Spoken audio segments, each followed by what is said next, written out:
Lectura del Santo Evangelio según San Marcos. En aquel tiempo Jesús y sus discípulos se dirigieron a los poblados de Cesarea de Filipo.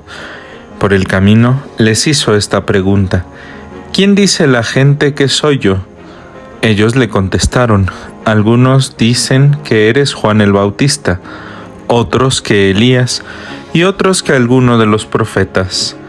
Entonces él les preguntó: ¿Y ustedes quién dicen que soy yo? Pedro le respondió: Tú eres el Mesías. Y él les ordenó que no se lo dijeran a nadie. Luego se puso a explicarles que era necesario que el Hijo del Hombre padeciera mucho, que fuera rechazado por los ancianos, los sumos sacerdotes y los escribas, que fuera entregado a la muerte y resucitara al tercer día. Todo esto lo dijo con entera claridad. Entonces Pedro se lo llevó aparte y trataba de disuadirlo. Jesús se volvió y mirando a sus discípulos reprendió a Pedro con estas palabras: Apártate de mí, Satanás, porque tú no juzgas según Dios sino según los hombres.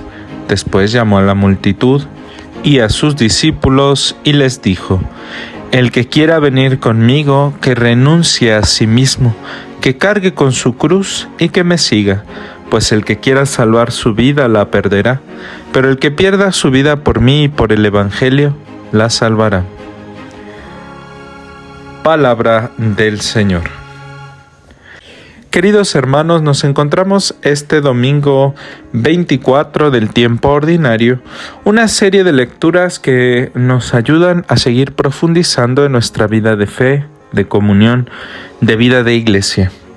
En primer lugar, encontramos un pasaje del capítulo 50 del profeta Isaías.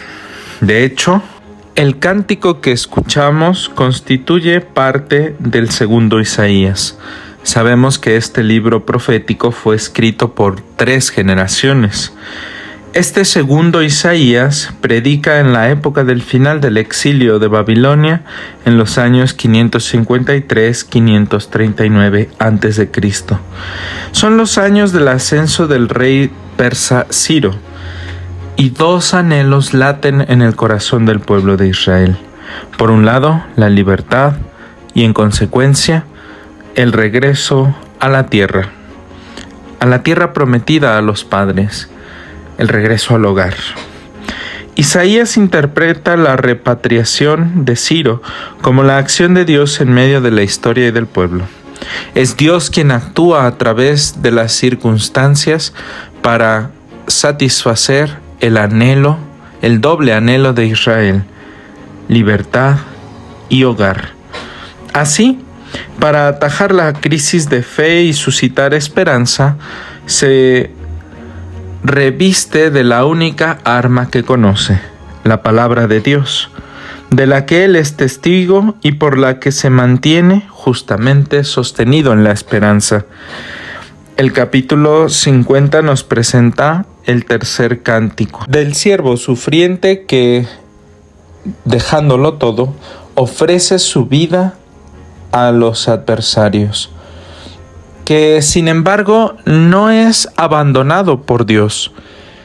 El Señor me ha hecho oír sus palabras y yo no he puesto resistencia, ni me he echado para atrás.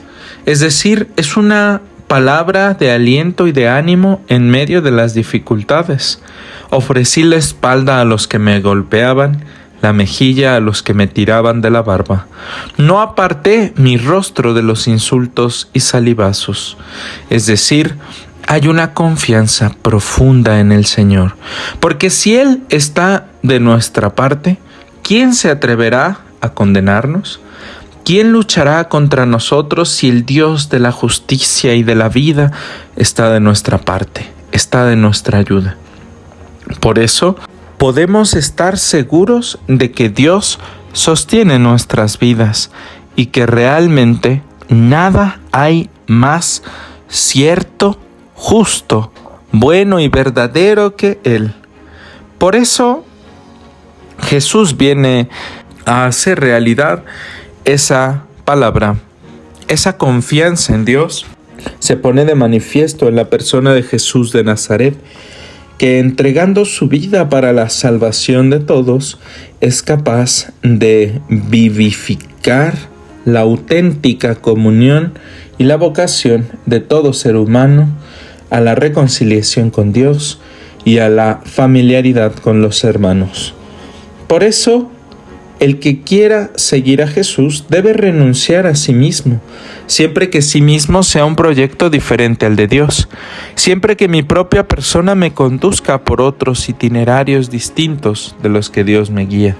Es decisivo entender esta palabra, y el pasaje del Evangelio de Marcos nos ayuda a entender que en el centro del seguimiento de Jesús, una vez que hemos avanzado esta primera mitad del Evangelio y hemos conocido quién es Jesús, necesitamos hacer una opción radical por Él.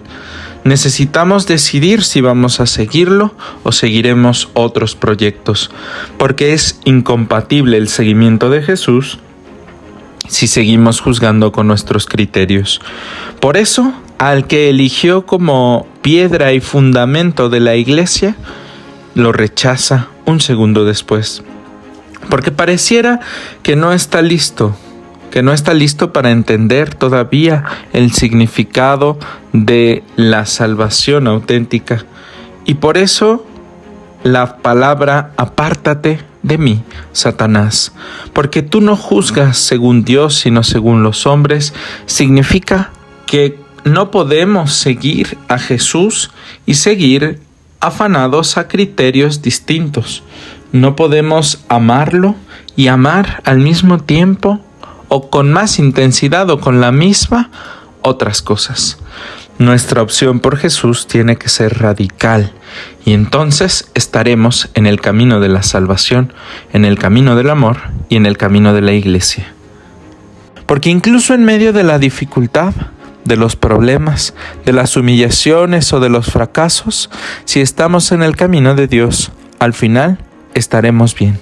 Y podremos decir, junto con Pedro, que Jesús es el Mesías, es decir, aquel que ha sido prometido a nosotros como fuente y garante de la salvación. Por eso ha sufrido, para leccionarnos, para enseñarnos que el dolor, que el pecado, que la muerte, que la violencia no tienen la última palabra, sino la tiene Dios. Dios en quien nuestra existencia precisamente se sostiene. Por eso Santiago nos invita a una fe dinámica y viva, porque la fe que se estanca en las palabras y en los discursos puede ser muy bella, pero al mismo tiempo nos impide a veces salir al encuentro de los hermanos y llevar la auténtica salvación a su dimensión más profunda, la comunión. La salvación entonces no es solo el perdón de los pecados y la reconciliación con Dios, sino la construcción de un reino donde los criterios de Dios tomen el centro de todo, y así se transformen con sus criterios todos nuestros proyectos, todos nuestros sueños, todos nuestros anhelos, y podamos seguir juntos el itinerario que el mismo Cristo nos va marcando. Supongamos, dice Santiago, que algún hermano o hermana carece de ropa y de alimento necesario para el día, y que uno de nosotros dice, que te vaya bien, abrígate y come, pero no le da lo necesario. ¿De qué le sirve al pobre, al necesitado, al olvidado, que le digan eso? A veces así nos pasa con la fe. Tenemos fe siempre que no comprometa nuestros bolsillos, nuestro tiempo, nuestro esfuerzo. Tenemos fe a veces cuando es cómodo creer, cuando estamos contentos, cuando son días de fiesta, o cuando le pedimos a Dios que nos ayude a nosotros. Pero no nos gusta tanto la fe cuando tenemos que entregarnos por el hermano, que dejar algunas de las comodidades que tenemos para que los demás estén mejor. Por eso tenemos que aprender a entender la fe ligada a la acción. Mente, corazón y manos son lo que tenemos que poner en dinamismo. Mente, porque nuestros criterios ya no pueden ser individuales. Nuestros criterios son los de Dios. ¿Por qué? Porque con el corazón hemos creído auténticamente en su proyecto, en el sueño que tiene de ser una familia con nosotros. Y por eso movemos las manos, ponemos nuestra fe al servicio de los demás a través de las obras. A ver cómo, sin obras, nos demuestran su fe aquellos que dicen que la fe es una cosa solo de la cabeza o incluso del corazón. Pero a través de las manos podemos demostrar con más firmeza y certeza que caminamos en la presencia del Señor, como enseña el Salmo 114. Amo al Señor porque escucha mi voz suplicante, porque presta atención cuando mi voz lo llama. En medio de las redes de la angustia y de la muerte que nuestros enemigos a veces trazan y lanzan sobre nosotros, sabemos que el Dios de la vida nos sostiene. Por eso estamos tranquilos y seguros, porque a Él, en medio de nuestra debilidad, hemos recurrido y nos ha protegido. Pidámosle a Él, al Señor de la justicia, del amor y de la verdad, que no nos deje tropezar en el camino, que no deje que nuestra mente o nuestro corazón nos lleven por lugares equivocados y que nos ayude siempre a que nuestras manos conduzcan a los demás a reconocer su proyecto, su amor y su salvación. Y así podamos caminar auténticamente cada día en su presencia. Que así sea.